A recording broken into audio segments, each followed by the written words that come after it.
Welcome to Equal Entertainment. I'm Tracy E. Gilchrist. We could know soon if Hollywood writers will continue to strike or not. The Writers Guild of America is now evaluating a counterproposal from the major Hollywood studios in an attempt to end the months-long strike, and a decision could come soon. Writers have been striking since May. Late-night television shows haven't aired new episodes since then, and now fall TV premieres are being pushed back. Writers want better pay, residuals, mandatory staffing, and protections from AI. Barbie's run at the movies is far from over. It's been #1 at the box office for 4 straight weeks and just hit $500 million domestically. The film brought in more than $33 million this past weekend. Oppenheimer returned to second place with more than $18 million, crossing the $600 million mark worldwide. After this weekend, Barbie has raked in over $1.18 billion worldwide, and that's in just over a month of being in theaters. Egghead and Twinkie is a new film that is generating a lot of buzz since it played at Outfest in Los Angeles. The woman behind the film is queer and Asian, and Sarah Combe Holland says this particular coming out story is important. But I think for this particular story, it's important in that we're providing representation, as you mentioned, not just for queer teens, but also Twinkie as a character. She's a mixed Asian adoptee living in Florida. The whole film was also made in Florida. So I think that there's a lot of relevant things, especially for teens and Asian American teens that might not have seen their experience represented kind of in an intersectional way. I think it was so important to me to have a young gay woman character who is not afraid to state her sexuality really proudly at the beginning of the movie. Like when she comes out, she's like, I'm a raging homosexual, like no doubts about it. Yeah. And I think especially now there's so many conversations about, oh, are you too young to know that you're gay? And that's kind of a plot point in the movie, is that Twinkie's 17. And when she comes out, her dad's like, oh, you're 17, like you're too young to know this about yourself. And I think it's so important to show that to young queer people, that you can know this about yourself and that you can claim that. And Twinkie, I think the use of the word lesbian, that's absolutely, I think it's important because that's a whole identity. I don't know why people treat it like it's a dirty word when it's not. Stephanie Lang is an Emmy Award-winning director and producer. She's been a director on the acclaimed Apple TV Plus series Physical since the beginning. The show, which stars Rose Byrne as a fitness fanatic plagued by self-doubt, diet culture, and expectations placed on women in the 80s, is now in its 3rd and final season. I spoke with Lang about how the series takes on topics that were often kept secret back in the day. The show shines a light on so many aspects of culture, and some that were are kind of wide-ranging, but also very specific to that time.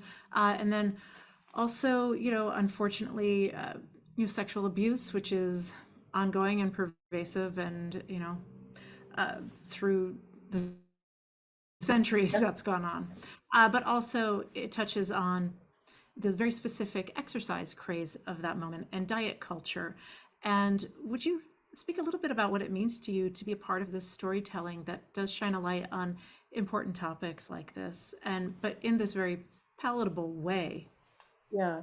I think it's like, it's so important, right? For me, it's the reason why, you want to tell stories, but I specifically want to tell them that relate to something in our world. And I think, the diet culture is, it's out of control in so many ways.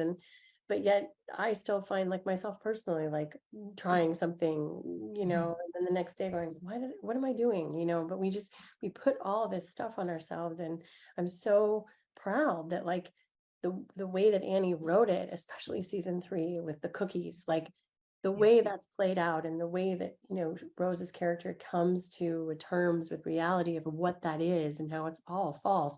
It just feels so important. And I'm so excited for viewers to see that, because we do get, like, over the seasons, like, people comment or reach out, through social media, that they feel they feel seen, or that we're showing something authentically with disordered eating or with exercise. But yeah, the diet cookie this season is it's one of my favorite storylines, actually.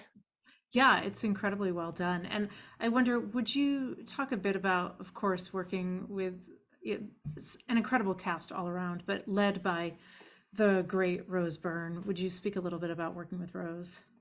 Rose is like, she is a unicorn. I mean, she's fearless, she is vulnerable, she's collaborative, she is so trusting. I mean, whatever we're doing, whether it's the physical comedy of picking a wedgie out of your, leotard, Yeah. to these really hard aerobic routines that she has to Mhm. learn while she's not shooting. In writing that balance between comedy and drama. And sometimes it is literally one frame is what separates it. And I've her nuance and her microfacial expressions, I've never seen with anyone. And Yeah. she's such an incredible performer in this, and just really embodies this character in such a fearless way. And again, just we just really create such a safe space, and it's so much is about trust. And like, we tried stuff this season that we've never tried before, visually and otherwise. And yeah, I just honestly, it's such a joy and a privilege to work with someone like Rose, and behind the scenes, that she's the leader, and that she's, that people have been with us from season 1 to 3 speaks so much about the environment that we've created. That is bittersweet to see end. She's Mhm. incredible. And as is Annie, I mean, I came on season 1 to do multiple episodes, and I just basically never left because Yeah, you've directed 16 episodes, I believe. 24. Wow, 24. Oh my goodness. I've done That's 24. that's almost that's Yeah, almost the entire series. Yeah. almost, and was there for the other ones, obviously being the Wow. EP. So I feel like the show is deeply embedded in me. I Mhm. understand Sheila as a character. I understand Greta as a character, Yeah. and also Rory. Like, there's just Mhm. it's been such a pleasure to just Yeah. follow those nuances, track the shots, try stuff, and remember and remind, even Rory of, like, remember last season when we did this shot, you were upside down, and now we're gonna do it this way. And you're not, just that's been Yeah. really, really fun and rare. What a unique experience to be able to do something, to be able to do this many episodes of a comedy. So Right, right. Well, I also want to just touch on the friendship between Greta and Sheila, which goes through some ups and downs, but it does kind of buck against the trope of women can't be friends, and it is really one of the central love stories of the show is this friendship. And I wonder if you would touch on that inclusion in the series.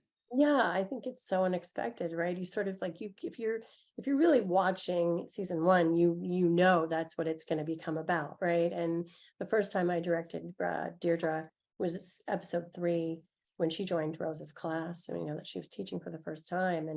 And so that's been really fun to kind of track her own, Greta's image of herself, and then and Sheila's reflection, them sort of back and forth at each other. But absolutely, it's kind of, to me, it's the heartbeat of the show. That friendship is what it's really all about. I think season 2, when they've had their big breakup and she shows up for her at rehab to pick her up anyway, it's like, Right. we're so lucky to have those kind of friends in our lives. And to think, I love where season 3 goes, personally and for their friendship, and that it is dealing with female entrepreneurship, and like, Mhm. how do you have a business with someone, and how does that, and supporting each other and working their way through that, and how the roles kind of reverse a little bit by the end, what we're able to see without spoiling anything. Clarence Avant, known as the Black Godfather of entertainment, has died at his home in Los Angeles. Avant's impact spanned generations, organizing Michael Jackson's first solo tour and chairing Motown Records. He helped launch or guide the careers of Quincy Jones, Bill Withers, and many others. In sports, Avant helped Jim Brown transition from football to acting. He produced a primetime special for Muhammad Ali, and he helped Hank Aaron receive a lucrative commercial deal with Coca-Cola, which was rare for Black athletes. And Avant was heavily involved in politics. He raised money for Bill Clinton and Barack Obama. Clarence Avant was 92 years old. Believe it or not, it's been 30 years since the premiere of Jurassic Park, and the dinosaurs are back.